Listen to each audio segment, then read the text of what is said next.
Hello friends, welcome to Rupa's kitchen. আশা করি আপনারা সকলে খুবই ভালো আছেন। দূরে কাছে যে যেখান থেকে আমার ভিডিওটি দেখছেন, আজকের রেসিপিতে আপনাদের সকলকে আমন্ত্রণ জানাচ্ছি।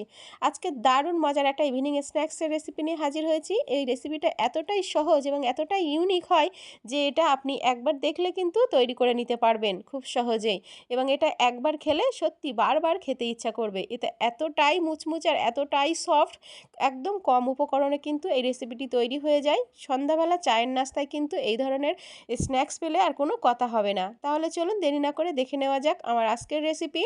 এই স্ন্যাক্সটা তৈরি করার জন্য প্রথমে আমি এখানে একটা বোল নিয়ে নিয়েছি এবং তাতে দিয়ে দিচ্ছি বেসন। আমি এখানে 150 গ্রাম বেসন নিয়েছি।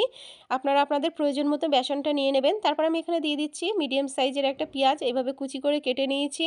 তারপর দেব স্বাদ মতো লবণ, অবশ্যই লবণটা নিজেদের স্বাদ মতন দেবেন। তারপর আমি এখানে দিচ্ছি হাফ চামচ হলুদ গুঁড়ো আর দেবো হাফ চামচ লঙ্কা গুঁড়ো। অবশ্যই লঙ্কাটা নিজেদের স্বাদ মতন ব্যবহার করবেন। আপনারা এখানে কাঁচা লঙ্কা কুচিটাও ব্যবহার করতে পারেন। তারপর হাফ চামচ দিয়েছি জিরে গুঁড়ো, আর মোস্ট ইম্পর্টেন্ট দিতে হবে এখানে বেকিং সোডা। আমি 1/4 চামচ দিয়েছি। তারপর আমি এখানে দিচ্ছি কিছু ধনেপাতা কুচি। অবশ্যই দেওয়ার চেষ্টা করবেন, ফ্লেভারটা দারুণ হবে। যদি হাতের কাছে না থাকে তাহলে আপনারা স্কিপও করতে পারেন, কোনো অসুবিধা হবে না। তারপর একটু নেড়েচেড়ে মিশিয়ে নেওয়ার পর সব কিছু আমি এখানে পর্যাপ্ত পরিমাণে জল দিয়ে একটা ঘন ব্যাটার তৈরি করে নেব। এটা কিন্তু খুব বেশি পাতলাও হবে না, আবার খুব বেশি ঘনও হবে না। যে কোনো স্ন্যাক্স তৈরি করতে গেলে একটু ঘন করে তৈরি করতে হয়, এখানে কিন্তু একটু আলাদা, জাস্ট একটু নরম করেই কিন্তু এই ব্যাটারটা তৈরি করে নিতে হবে। আশা করি দেখেই বুঝতে পারছেন। তারপরে জাস্ট হাতের সাহায্যে এইভাবে নিয়ে গরম তেলের মধ্যে দিয়ে ভেজে নিলেই কিন্তু হয়ে যাবে। দেখলেন তো কত সহজে এটা তৈরি করা যায়। এখন দেখুন আমি একটা একটা করে এই স্ন্যাক্সগুলো তেলের মধ্যে দিয়ে ভেজে নিচ্ছি। অবশ্যই তেলটা কিন্তু বেশ ভালো করে গরম করে নিতে হবে। তারপর মিডিয়াম আঁচে গ্যাসের ফ্লেমটা রেখে তারপরে কিন্তু এই স্ন্যাক্সগুলো তেলের মধ্যে দিতে হবে।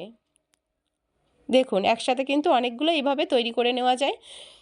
আশা করি দেখেই বুঝতে পারছেন এটা কতটা ফুলতে শুরু করেছে। এটা কিন্তু দারুণ মুচমুচে তৈরি হবে। অবশ্যই ভিডিওটা পুরোটাই দেখবেন। দেখুন এক সাইড এইভাবে ফুলে ওঠার পরে ভেজে নেওয়া হয়ে গেলে আমি অপর সাইডটাও একটু উল্টে ভেজে নেব। জাস্ট দুই সাইড একটু উল্টে পাল্টে ভেজে নিলে কিন্তু এই স্ন্যাক্সটা রেডি হয়ে যাবে। দেখলেন তো কত কম উপকরণ, এবং এটা কিন্তু খুব বেশি সময়ও লাগে না এটা ভেজে নিতে।